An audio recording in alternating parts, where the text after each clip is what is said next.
2,800 years ago, a blind poet known as Homer would produce two of the greatest works that Western civilization would ever see.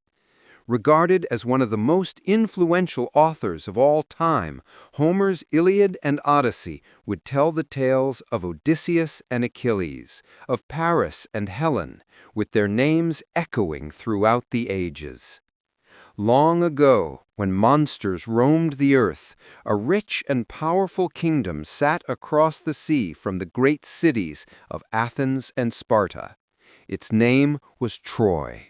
With its famous walls said to be indestructible, having been built by the gods themselves, the city was ruled by King Priam and Queen Hecuba, who were deeply loved and respected by their people, with Priam having 50 sons and 50 daughters during his reign. The most admired of them would be Prince Hector, Troy's greatest warrior. The eldest son of Priam, Hector was a brave and honorable warrior, second only to Achilles in combat. Devoted to his homeland and committed to his family, Hector loved none more than his wife Andromache and his son Astyanax, for whom he would sacrifice anything to protect. The sister of Hector, Cassandra, would be the least fortunate of Priam's children. She would once catch the eye of the god Apollo, who would give her the gift of prophecy in his attempts to seduce her. But when she rejected the god, he would curse Cassandra in a jealous rage, making it so none would ever believe her prophecies. Finally, there would be Paris, the brother of Hector and Cassandra, who would be raised away from his family. Before his birth, Hecuba received a prophecy revealing that her unborn son was destined to bring destruction to Troy. But unable to kill the child herself, she instructed a local shepherd to complete the task. Just like Hecuba, the shepherd could not harm the helpless infant and instead would raise Paris in secret, a decision that would change the course of history. But the shepherd's misguided generosity would not bring about the prophecy alone. As for Troy to fall, another child needed to be born across the seas in the city of Sparta. Zeus, the king of the gods, had fallen in love with Queen Leda. Transforming himself into a magnificent swan, Zeus would lie with the queen, with Leda soon giving birth to 2 eggs. Out of the eggs would hatch 2 sons, Castor and Pollux, as well as 2 daughters, Clytemnestra and Helen, with Helen growing up to become the most beautiful woman in the world. When Helen came of age, almost every man would attempt to win her hand in marriage. With the greatest warriors, richest warlords, and even Greece's princes traveling great distances to reach Sparta. With Odysseus of Ithaca, Agamemnon of Mycenae, and Ajax of Salamis all putting themselves forward, knowing her decision would lead to the rejection of so many powerful men, Helen was worried that bloodshed would likely follow. And so, to try and prevent conflict, Odysseus of Ithaca made each suitor swear an oath to protect her chosen husband. With the threat of violence now gone, Helen would choose Prince Menelaus of Mycenae, with the 2 soon marrying and becoming the king and queen of Sparta. Disappointed, her other suitors would peacefully return home. But unknown to them, their oath to defend her chosen husband, King Menelaus, an oath they had made to prevent violence, would be the very thing that would draw them into one of the greatest wars the world had ever seen. But high on Mount Olympus, another marriage was taking place. The parents of Achilles, Thetis, the goddess of water, and Peleus, king of Phthia, had been invited to Olympus to celebrate their marriage. Hosting a great feast, they would invite all the gods and heroes from across the land, but they would make one exception. For amongst all the gods, there was one who was universally disliked, Eris, the goddess of discord and strife, who brought chaos wherever she went. Hurt that she was not invited to the wedding, Eris would decide to attend anyway, bringing with her a gift that would sow the seeds of conflict amongst the gods. The gift was to be a golden apple, inscribed with one simple phrase, "To the most beautiful." She would then throw the apple amongst the goddesses of Olympus, knowing that their vanity would lead to conflict. Soon, Hera, Athena, and Aphrodite were all fighting with each, claiming the apple should be awarded to them. Unable to decide, they would all turn to Zeus. But Zeus had no desire to upset any of the goddesses, and so decided to give the responsibility to a mortal. The man he chose would be a humble shepherd, known for his fair judgment, a man that was none other than Prince Paris of Troy, who had been raised as a shepherd in his exile. And so the three goddesses would approach Paris, with each offering him a different gift in return for his vote. Hera offered to make him king of Europe and Asia. Athena promised unrivaled skill in war. But Aphrodite, knowing the young man's desires, would promise to give him the most beautiful woman in the world, an offer he could not refuse. With Paris then giving her the apple, Aphrodite would tell him to travel to Sparta, where she would use her magic to make Queen Helen, whose beauty knew no equal, fall in love with him. Following the goddess's instructions, Paris would travel to Sparta and meet with Helen, with the two soon falling in love. Taking Helen's hand, Paris and his men would fight through the ranks of Spartan guards who had been sent to stop her abduction, but it was to no avail, with the two boarding his ship before making the long voyage back to Troy. Arriving home, Paris would be recognized by his father, King Priam, who welcomed him with open arms. Awed by Helen's beauty, the entire palace would try to catch a glimpse of her, overjoyed to see the new princess of Troy. However, amidst the excitement, there remained two who were concerned with her arrival.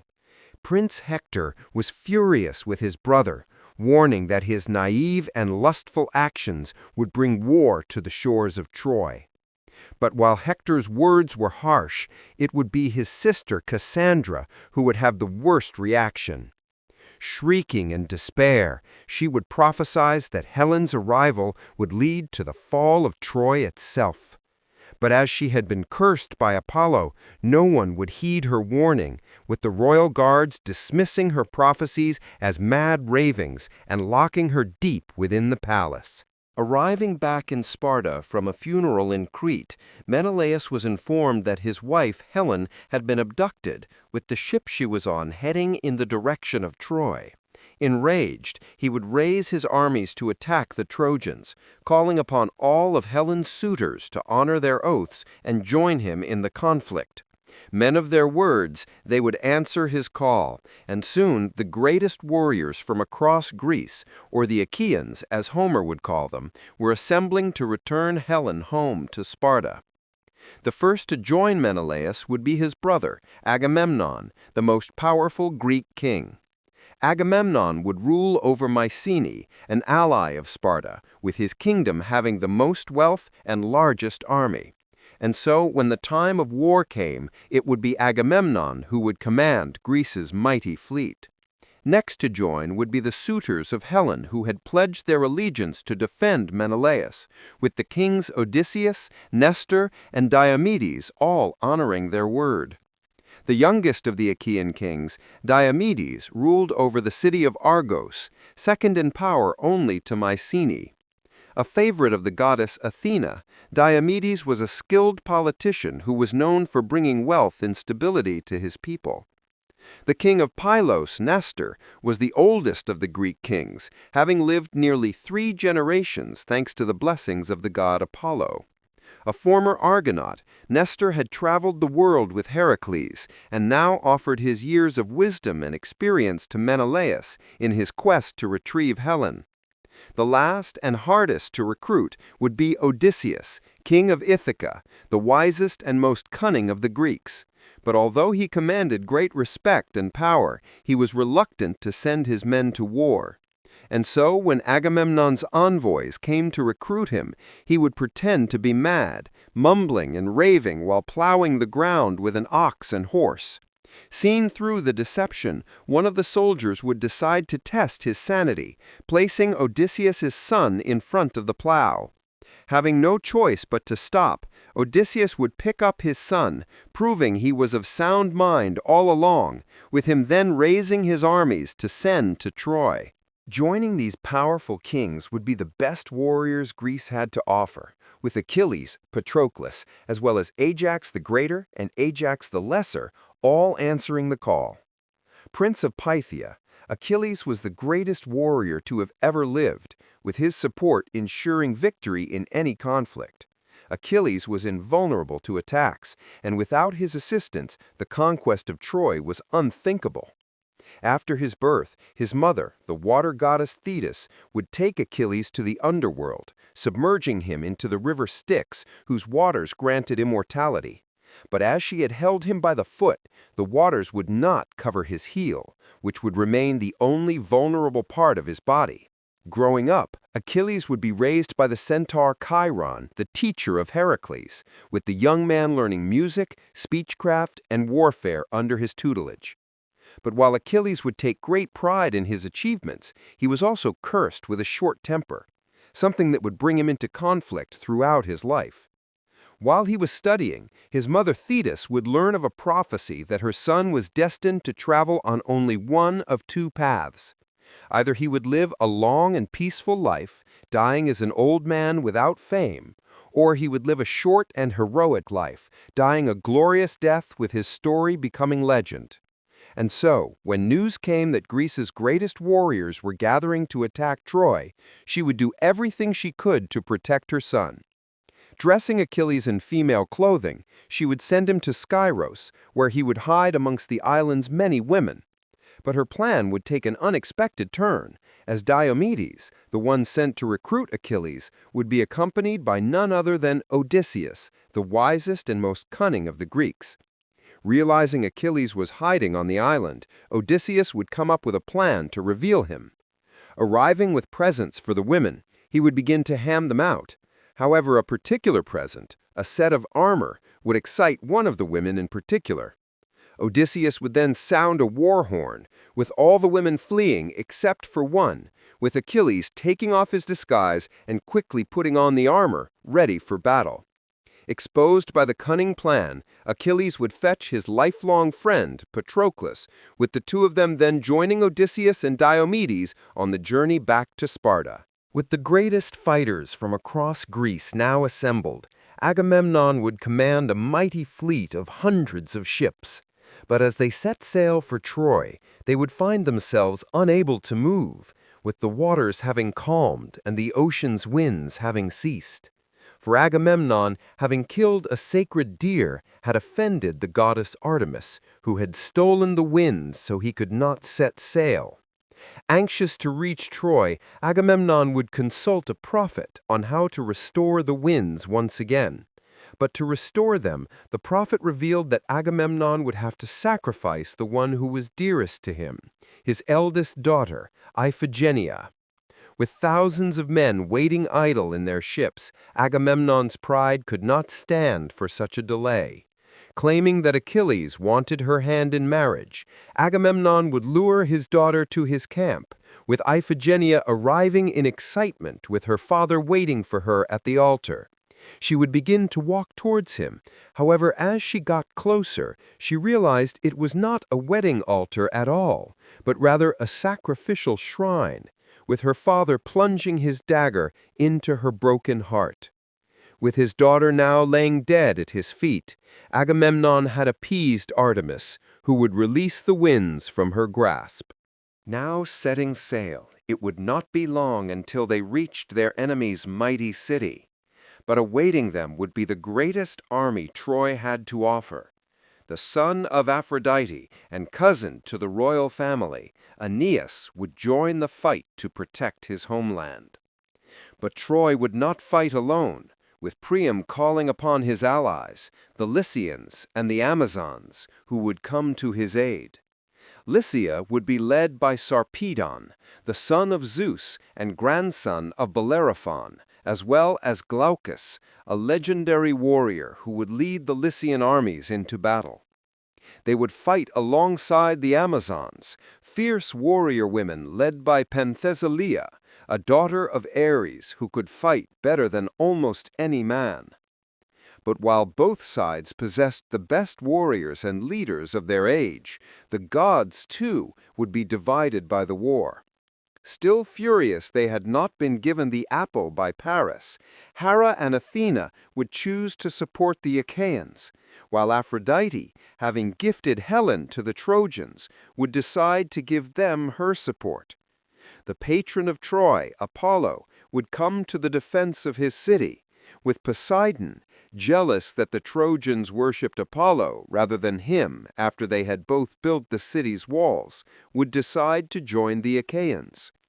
And finally, Ares, lured by the promise of battle and wanting to best his sister Athena, would join the side of the Trojans so he could cause as much bloodshed as possible. For 9 long years, the Achaeans would attack Troy with wave after wave, failing to break the city's impenetrable walls.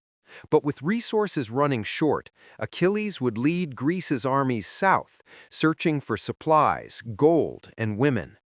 They would first take the island of Lesbos before landing on the shores of Asia Minor, pillaging all the towns and cities they came across as they made their way back up to Troy. From the cities of Lyrnessus and Hypoplacia, the Greeks would take many beautiful women as slaves, with Briseis being awarded to Achilles and Chryseis given to Agamemnon, 2 women that would change the course of the war. Having taken Chryseis as a concubine, Agamemnon would fall deeply in love with her. However, her father, a priest of Apollo, was not happy with his daughter being taken as a slave, and so traveled to Agamemnon's camp. He would offer the king gold and silver in exchange for his daughter's return. But Agamemnon refused the offer, taunting the old man by pointing to Chryseis chained to his bed. Apollo, disgusted at the way his priest had been treated, would send a plague of arrows upon the Greek armies, refusing to relent until Chryseis was returned home. Agamemnon, having no other choice, would agree to let her go, with Odysseus reuniting Chryseis with her father. But with his concubine now gone, Agamemnon would look to satisfy his desires, turning to Briseis, the slave girl of Achilles. If he would have to go without his prize, then so too would his greatest warrior. Stealing her from his tent, Agamemnon would declare Briseis his own, with Achilles becoming enraged, demanding her return. Achilles would only be laughed at by the king, causing him to draw his sword in frustration. But as he did so, the goddess Athena would descend from the heavens, holding his arm in place and warning against such an impulsive action. Heeding the god's advice, Achilles would put down his sword, refusing to serve a king that had treated him with such disrespect. Returning to his tent, the Greek armies would have to fight on without his assistance. For a time, the Greeks would manage to fight on without Achilles, although the losses on both sides would begin to take their toll. In an attempt to end the war with no further bloodshed, both of Helen's lovers, Paris and Menelaus, would agree to duel, with the victor being declared her true husband. With both armies standing by, Paris and Menelaus would begin their duel, with warriors on each side anxiously looking on at the 2 men that would decide the fate of the war. As swords clashed and crowds cheered, a clear victor was emerging, with Menelaus striking Paris until he fell to the floor. At the very moment Menelaus went to deliver the final blow, Aphrodite, having a fondness for Paris, would appear above them, taking his feeble body back to his bedchamber where Helen awaited. Relieved to be alive, Paris would grab onto Helen's robes with tears in his eyes, happy to be with her once again. But Helen, having seen the battle from her window, was not impressed with the humiliation Paris had suffered, so devastating that her love for him would begin to wane. Hector, too, would be embarrassed by his brother's failure. Realizing that the war would continue, he went to bid his family farewell. With his wife and son crying in his arms, he knew this could be the last time he would ever see them. But he had no choice. For Troy to survive, he would have to fight. Emerging from Troy's mighty walls, Hector would rally his men, pushing the Greeks all the way back to their ships, who were no match for him without Achilles' assistance. But even on the verge of defeat, with his men dying around him, Achilles would refuse to join the fight. Taking matters into his own hands, his best friend Patroclus would put on Achilles' iconic armor before charging into battle. With it appearing that Achilles had rejoined the fight, fear swept through the Trojan forces, who began to flee back to the safety of the city's walls. Seeing his army crumbling before him, Hector would decide to make a final stand, turning to face Patroclus to save as many of his men as possible. Charging towards him with his sword in hand, he would take one swift blow, striking Patroclus dead. Shocked at the ease with which Greece's finest warrior had been defeated, Hector would crouch down to remove Achilles' helmet. But when Patroclus's face was uncovered, he realized he had not defeated Achilles at all. With his new armor equipped, the grief Achilles had felt would now turn to revenge, with the destruction of Hector and Troy the only things on his mind. Seeing the real Achilles now charging towards him, Hector would begin to run in fear, with him being chased around Troy's walls 3 times before he was eventually caught. Unable to run any further, Hector decided to make a final stand and fight Achilles with honor. Charging at him, Hector would draw his sword, but as he took his final swing, it would miss, with him falling down to the floor. Realizing the end was near, Hector would refuse to beg for his life, and instead would only request one thing, that Achilles treat his body with respect so his family could properly mourn his passing. But still enraged at the death of Patroclus, Achilles would plunge his spear into Hector's neck, bringing an end to his life. Tying Hector's legs to the back of his chariot, Achilles would drag his corpse around the city, parading his body for all to see while Hector's entire family watched from the walls above. It was a sight too much for Hector's father, King Priam, to bear. As nightfall came, Priam would approach Achilles in his camp, begging at his feet for his son's body to be returned. Moved by the king's words that reminded him of his own grief after the death of Patroclus, Achilles would give in and allow Priam to take Hector's body. Arriving back in Troy, the entire city would gather to see Priam's son, mourning for the loss of their great hero. But none would feel the pain more than Hector's wife Andromache and his son Astyanax, who clung on to his body as it passed through Troy's somber streets. With Hector's death, Homer would mark the end of the Iliad. But for the story of Troy, more tragedy was to come. With Hector now gone, all hope was lost within the city, and with Achilles closing in, it looked like the end was near. Slaughtering the Trojans one by one, he would make his way to the gates of Troy. But as he went to scale the city walls, he would feel a sharp and excruciating pain in his heel. For Paris, guided by the god Apollo, had shot Achilles with a poisoned arrow in the only mortal part of his body. Dropping to the floor and poison coursing through his veins, Achilles' skin would turn white as snow, with him taking his last and final breath. But Paris would not live long enough to enjoy his victory, for the Greeks who had seen him shoot Achilles would hunt him down and take their revenge. With their greatest heroes now gone, each side would fall into despair, especially the Greeks, who saw no way to penetrate Troy's great walls without the strength of Achilles. But there would be one Greek who did not give up hope, with Odysseus devising a cunning plan, a plan so genius that its story would echo throughout the ages. Constructing a giant wooden horse, Odysseus would hollow out the inside, making enough room for himself and a handful of Greece's best warriors to be hidden within.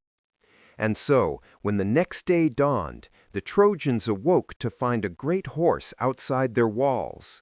Seeing the Greek camp dismantled and their ships sailing off into the horizon, a great cheer erupted throughout the city, celebrating that the war had come to an end. Mesmerized by its beauty and believing the horse to be a peace offering, the Trojans would decide to bring it within their walls. But there was one who was not fooled by the gift. Cassandra, claiming it was a trap, would urge the Trojans to burn the horse. But once again she was ignored, with the entire city laughing and ridiculing her for her insanity. But that night, when all were asleep, Odysseus, Menelaus, Diomedes, and Ajax would begin to pour out of the horse. Killing the guards, they would open Troy's gates from within, before signaling with fire for the rest of the Greek fleet to return. The Trojans would awake to their city ablaze, with Greek warriors flooding through the streets, looting homes, and slaughtering any remaining defenders. Emerging from Troy's mighty walls, Hector would rally his men, pushing the Greeks all the way back to their ships, who were no match for him without Achilles' assistance. With his entire city burning before his eyes, Priam, the king of Troy, would meet his end, with Pyrrhus, the son of Achilles, plunging his dagger into the old man's defenseless body. Leaving the king's body amongst his fallen men, Pyrrhus would head to the royal chambers, where he would find Hector's wife and son. Taking Astyanax from his mother's arms, he would throw the infant to its death from the city's walls, before taking his mother, Andromache, into slavery, where she would serve as his concubine. After 10 years of war, Troy's famous walls had finally been breached. With its king now gone and its great heroes defeated, Troy would now lay at the mercy of the Greeks. Fleeing from the streets of Troy, Cassandra would find refuge in the temple of Athena, watching in fear as her fellow citizens were slaughtered before her eyes. But unfortunately, the Greek warrior Ajax the Lesser had spotted Cassandra hiding, soon entering the temple himself and violating her in front of Athena's statue. Disgusted at the act performed in her sacred temple, as Ajax went to board his ship, Athena would strike it with a bolt of lightning, causing him to fall into the sea, where Poseidon would drag him to a watery grave. But for Cassandra, things would only get worse. With Ajax now gone, Agamemnon would claim her as his concubine, where they would return to his home in Mycenae. However, Agamemnon's wife, Clytemnestra, was not pleased with her husband lying with another woman, with her grabbing an axe and butchering Cassandra in a jealous rage. But Cassandra would not be the only one to feel Clytemnestra's wrath, for she had never forgiven Agamemnon for sacrificing their daughter, Iphigenia, to restore the winds. Clytemnestra would now take her revenge. Waiting until Agamemnon had fallen asleep, she would sneak into his bedchamber, plunging her dagger into his heart, with the king facing the same gruesome death he had inflicted upon their daughter. Of the few Trojans to escape, the most significant would be Aeneas. Leading a small group of survivors out of the burning city, they would cross the Mediterranean, eventually landing on the shores of Italy, beginning a new life. Aeneas and his followers would populate the land, with his descendants, Romulus and Remus, founding a new city called Rome. Finally reunited with Helen, Menelaus would return home to Sparta, where the two would rule as king and queen once again. When their time came, they would pass on to the next world, where they would spend eternity on the Isle of the Blessed. However, although some were able to return home and others were able to forge new beginnings, for one hero in particular, a long and dangerous journey awaited. For Odysseus, the most cunning of the Greeks, would have to travel for 10 long years, where he would face the most terrifying creatures known to man. The Odyssey had just begun. 2,800 years ago, a blind poet known as Homer would produce two epic works. The Iliad would tell the tale of the Trojan War, where a great city was conquered by one of the most devious plans in history. But with the Trojans having been defeated, the blind poet would now turn his attention to Odysseus with his second epic, the Odyssey, documenting his journey home. Having constructed the Trojan horse, Odysseus had ensured victory against all odds and proved his reputation as the most cunning of the Greeks. But throughout it all, Odysseus only longed for one thing: to finally return to his homeland of Ithaca, where he could be reunited with his wife Penelope and his son Telemachus. But while his family awaited his return, Odysseus's journey home would take 10 long years, during which he and his crew would have to face the most terrifying creatures known to man, a journey so epic its tale would be told for thousands of years. This is his story. Odysseus ruled over the Greek island of Ithaca, but had spent 10 long years fighting in Troy to retrieve the Spartan queen Helen. But with his mission now complete, Odysseus looked to travel back to his homeland, where his wife Penelope and his son Telemachus awaited. Gathering his fleet of ships on the Trojan shores, Odysseus would set sail, relieved to be finally returning home. With Troy in ruins, they would first head north to look for supplies, landing on the shores of Ismara, home to the Ciconians, a Thracian tribe who had fought on the side of the Trojans. Gathering the supplies they needed, Odysseus and his men would find themselves under attack from the Ciconians, but overwhelmed by such a large tribe, they were forced to retreat back to their ships. With their journey soon resuming, heading south, they would sail around the shores of Greece before heading north towards Ithaca. But as they neared home, a great storm erupted, blowing them off course and towards the island of the Lotus Eaters. Lost and confused, Odysseus and his crew would leave their ships, soon asking the island inhabitants for help and directions. But rather than give them directions, they would offer something instead: the fruit of the island's many lotus trees. Unknown to Odysseus, the lotus fruit contained a powerful drug that made those who consumed it fall asleep, forgetting their past and wanting to stay on the island forever. As several of his crew began to fall down around him, Odysseus would realize the sinister nature of the fruit, quickly forbidding its consumption.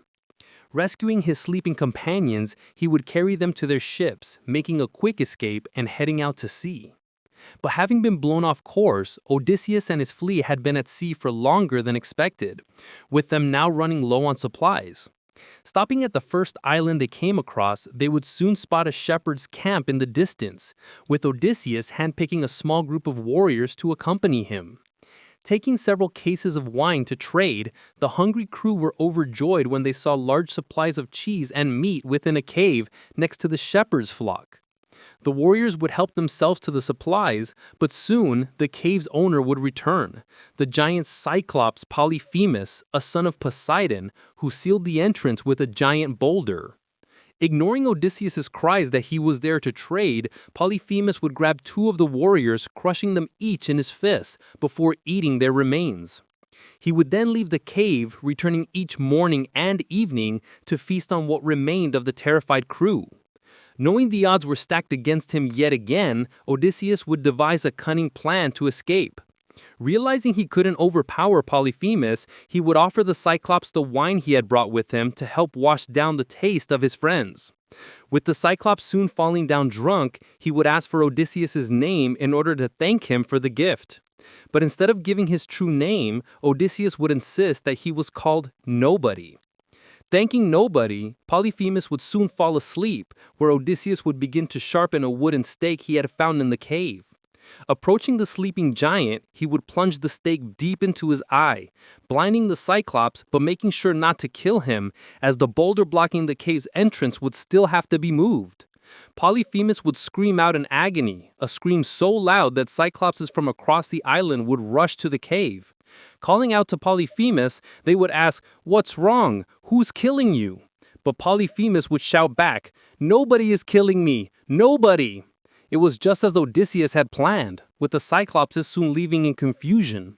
But while Polyphemus was now blind, there was no way for the men to move the giant boulder blocking the entrance, with Odysseus coming up with yet another plan. When Polyphemus went to move the boulder the next morning to let his sheep out to graze, he would feel each of the animals as they passed to check it wasn't one of the humans. But Odysseus and his men would each tie themselves to the bottom of the sheep and allow them to pass by undetected. Reaching their ships, they would manage to escape the island, with Polyphemus hurling boulders in their direction as they sailed away. But Odysseus would make a costly mistake. Overcome by his achievement, he would reveal to the Cyclops that his name was not Nobody, but instead Odysseus, the famous hero of the Trojan War. Unknown to Odysseus, this would allow Polyphemus to give the name of his attacker to his father, Poseidon, the god of the sea, who in revenge for his son's blinding would curse Odysseus to lose all his crew in his coming travels and wander the seas for 10 long years before he could set foot on his homeland. Unaware of the curse Poseidon had placed on him, Odysseus and his crew would land on the floating island of Aeolia. After dining with his guests, King Aeolus, who ruled the island, would offer Odysseus a parting gift, a leather bag containing the power of the winds, which, if used with great precision, could speed his journey home. Setting sail once more, Odysseus would make use of the winds, with his homeland of Ithaca soon in sight. But as he neared the island's shores, his crew, believing the bag Aeolus had given him contained large sums of gold and silver, decided to take some for themselves. Opening the bag while Odysseus's back was turned, all the winds rushed out at once, blowing their ships back into the ocean. With all aboard holding on for their lives, they would arrive at the island of Aeolia once again. But this time, their arrival would not be met with the same generosity they had received before. For King Aeolus, knowing that only a curse from the gods could have brought Odysseus back to his island, would refuse to aid him any further, expelling him from the palace to avoid the wrath of the gods.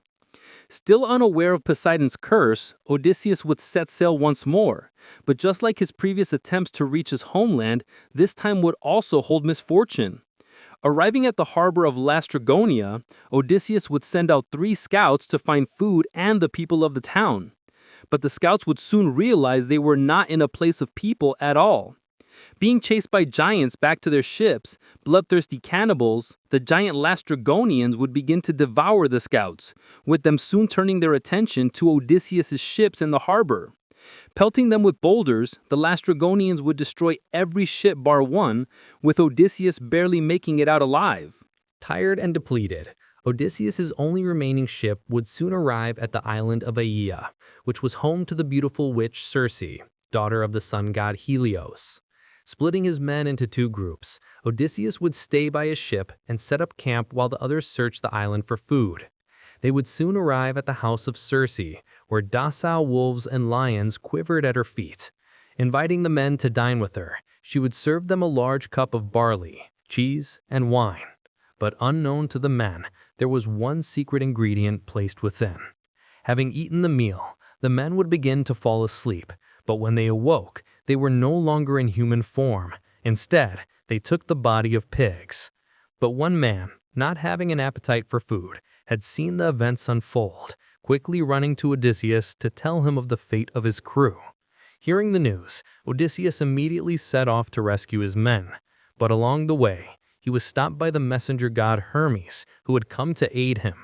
Giving Odysseus moly, a magic herb, Hermes would tell him to place it in Circe's potions so as not to feel the effects of her enchantments.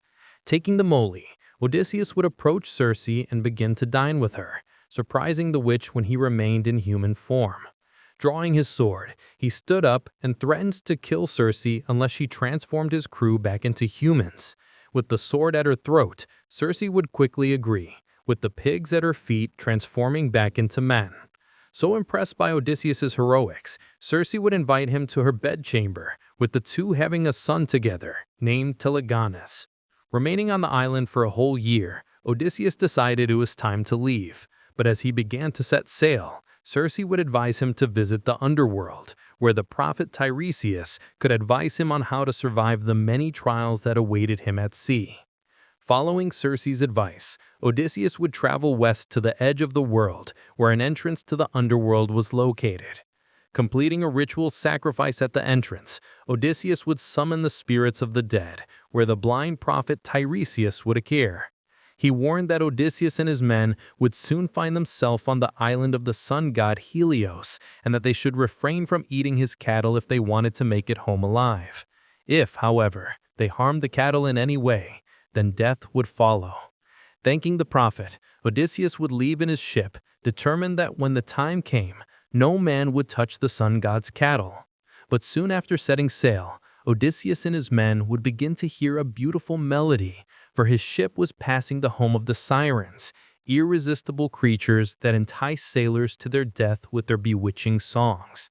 However, this time, Odysseus had come prepared. Remembering the advice that Circe had given him, he would instruct his crew to plug their ears with beeswax so they could not be seduced by the sirens' call. But Odysseus, wanting to be the first man to hear the song and survive, would not plug his ears with wax, instead asking his crew to bind him to the ship's mast. And so as the ship passed the sirens' home and their songs grew louder and louder, Odysseus would begin to struggle, drawn to the sound with every fiber of his being. He would plead with his men to let him go, but no one would answer his call, as the wax continued to block their ears.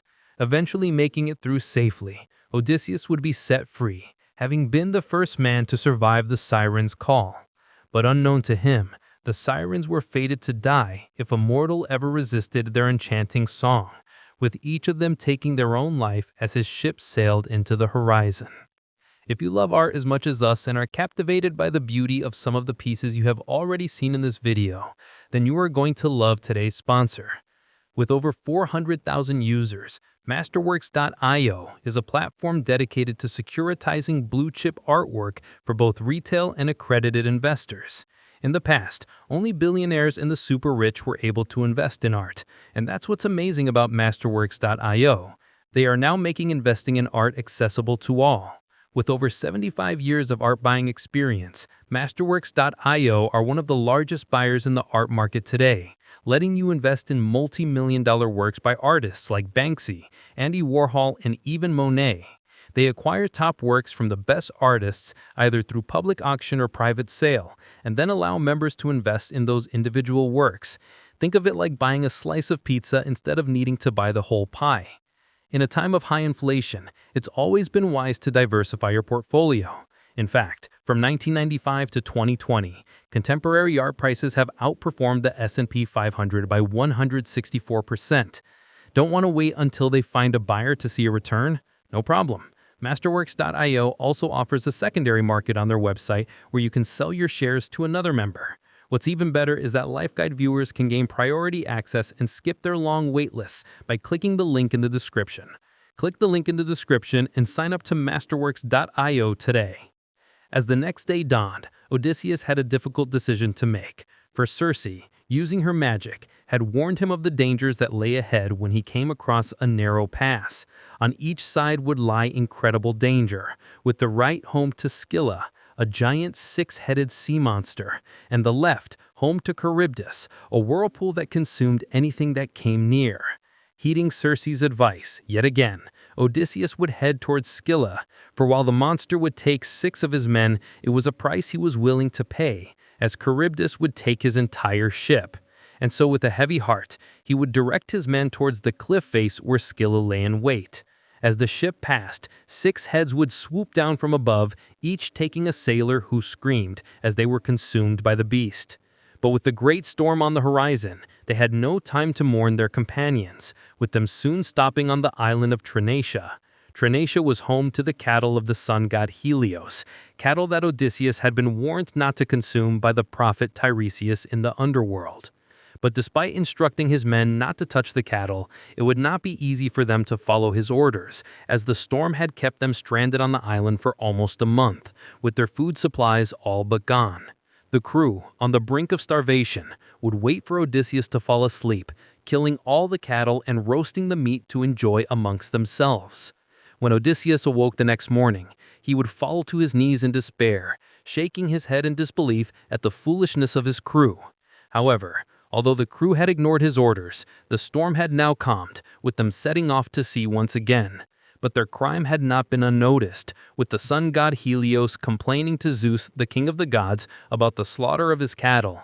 Furious, Zeus would strike Odysseus' ship with a great thunderbolt, tearing it in half, with all the crew drowning bar one. For as fate predicted, Poseidon's curse had come to pass, with only Odysseus having survived the carnage. With him clinging to the broken remains of his ship for 9 days and nights, he would drift across the vast ocean. But on the 10th day, he would wash up on the island of the goddess Calypso. Upon rescuing Odysseus from the shore, Calypso, the daughter of the Titan Atlas, would fall in love with him, asking if he'd stay on the island with her forever, even offering to make him immortal. But Odysseus, longing to see his wife Penelope and his son Telemachus, would reject her advances, insisting that he wanted to leave. However, Calypso, insulted by his rejection, would keep Odysseus captive on the island for 7 years. Being forced to lie with the goddess, Odysseus would spend every night crying on the shore, wishing to see his wife and son once again. But high on Mount Olympus, the goddess Athena, having supported Odysseus since the Trojan War, would look down upon him with sadness in her heart, until one day she could not stand by any longer. Begging Zeus to finally allow Odysseus to return home, Athena would make her case, with Zeus ordering Calypso to set him free. Reluctantly, Calypso would agree, helping Odysseus to build a raft to sail home. But as he was nearing his homeland, Poseidon would hear of Odysseus' escape, conjuring a storm to destroy his raft. Barely surviving, Odysseus would manage to swim to the island of Scheria, where he would stumble onto the shore completely naked before falling asleep. The island of Scheria was home to the Phaeacians, ruled by King Alcinous and Queen Arete. The day after Odysseus' arrival, their daughter Nausicaa would go down to the sea with her maids to wash their clothes, only to find Odysseus standing naked on the shore. Shocked by the sight of a naked man, her maids would run away screaming in terror, but Nausicaa, given courage and being prompted by Athena, would stand her ground, giving Odysseus some clothes. Nausicaa would take him back to her palace, where she would introduce him to her parents. Inviting the stranger inside, the king and queen would ask Odysseus to dine with them, before enjoying entertainment provided by Demodocus, the poet who was known for his songs inspired by the gods. As the night unfolded, the king would ask Odysseus to reveal his name and story, but Odysseus, reluctant to give his name after it had led to Poseidon's curse, would try to avoid the question, instead talking of the great sights he had seen on his travels. After a great feast, Demodocus would begin to play his beautiful tunes, singing of the gods of Olympus. But soon, the poet's attention would turn to the tale of Troy. He would sing of its many heroes, of Achilles and Agamemnon, and of the famous Odysseus, the maker of the wooden horse and the most cunning of the Greeks. Awed by the tale of the Trojan horse, of how a man so intelligent had managed to outwit the Trojans, the crowd would begin to cheer. But Odysseus, thinking only of the many friends he had lost, would grab his robe and begin to weep. Wiping the tears from his eyes, however, the king, hearing Odysseus sobbing, would become suspicious, asking for the man's identity. Overwhelmed that his tale was being told across the land, and mesmerized by the poet's beautiful singing, he would reveal that his name was Odysseus, the famous hero of the Trojan War. But rather than returning home after the conflict, Odysseus would explain that he had been wandering the ocean for 10 long years, with every attempt to reach his homeland having ended in tragedy. Amazed by the story and honored to have such a great hero in their midst, the king and queen would do everything they could to help him. The next morning, Odysseus would awake to find a ship in the harbor, loaded with gold and silver, and a crew ready to help him return home. Setting sail, Odysseus would thank the king and queen, with his eyes now set firmly upon his homeland. 20 years after leaving home, Odysseus would finally set foot on Ithaca, ready to see his wife and son once again. But Athena, knowing that his homeland was not as he had left it, would warn Odysseus of the dangers that waited in his palace. Transforming him into an old beggar, Athena made sure that Odysseus would enter his home in disguise. For his wife Penelope, having been alone for 20 years, was expected to remarry, with suitors from far and wide coming to win her hand. Over 100 of them now infested Odysseus's palace, eating his food and wearing his clothes. Although throughout it all, Penelope had remained faithful, never giving up hope that her husband would return. Devising a cunning plan to avoid marriage, Penelope had stalled her many suitors for years, weaving a burial garment for Odysseus's father, promising that she would choose a new husband when it was finished. But every night, as the garment neared completion, she would secretly undo all her work, with the deception lasting for 3 years before it was uncovered, with her now being forced to choose a suitor. But unknown to Penelope, Odysseus would soon be by her side. Making his way to the palace, he would first stop at the house of his most loyal servant, Eumaeus. Happy to see his king once again, Eumaeus would offer Odysseus food and wine, while pledging to help him reclaim his home. It would not be long before another would join them, for Odysseus' son Telemachus had just arrived home from his travels after searching for his father for many months. Making his way up to the palace, Telemachus would see Eumaeus dining with a stranger, and hungry after his long voyage, he would ask his friend if he could join him for dinner. But Eumaeus, knowing the beggar's true identity, would seek to give the two some time together, leaving to let Penelope know that her son had returned. With Eumaeus now gone, Athena would use her magic to transform the old beggar back into Odysseus in all his glory. Telemachus could not believe his eyes and would begin to weep, having been reunited with his father after all this time. Dropping to his knees, Telemachus would embrace his father with open arms. But the reunion would have to wait, as for now, Odysseus would have to deal with the suitors that infested his home. Disguising himself as a beggar once again, Odysseus would enter the palace, only to discover that Penelope had set up a competition to choose her next husband.